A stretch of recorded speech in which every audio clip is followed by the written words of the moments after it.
Oui, merci Monsieur le Président. Par cet amendement simple, nous demandons l'élargissement de l'utilisation de la prime de conversion à l'acquisition d'un vélo. Aujourd'hui, les marges de manœuvre existent. En effet, ce compte d'affectation spéciale est alimenté par le bonus-malus, dont les recettes ont crû pour cette année de 182 millions d'euros. Nous proposons donc, et dans la continuité des annonces du Gouvernement dans le cadre du grand plan d'investissement d'un plan vélo, une ligne spécifique pour l'aide à l'acquisition d'un vélo doté de ce supplément de recettes.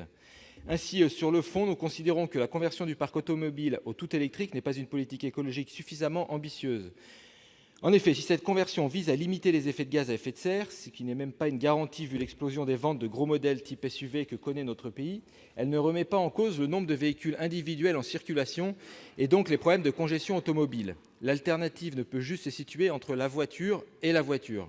Il faut évidemment encourager les transports collectifs, mais également les modes doux, dont les vélos à titre principal. D'autre part, le développement de la voiture électrique pose un certain nombre de questions, notamment sur les besoins en termes de lithium.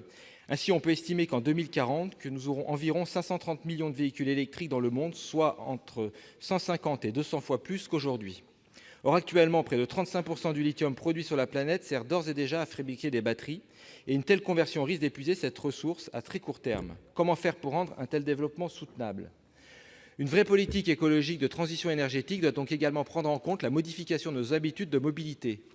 Parmi elles, il paraît judicieux de financer l'achat de vélos électriques et non électriques.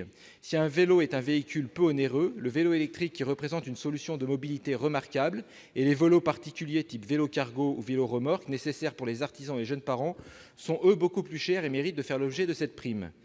Pour ce faire, nous proposons de créer un nouveau programme soutien au plan vélo en prélevant l'équivalent de la hausse pour l'année 2019, soit 182 millions d'euros, répartis sur les actions uniques des programmes 791, contribution au financement de l'attribution d'aide à l'acquisition de véhicules propres, et le programme 792, contribution au financement de l'attribution d'aide au retrait de véhicules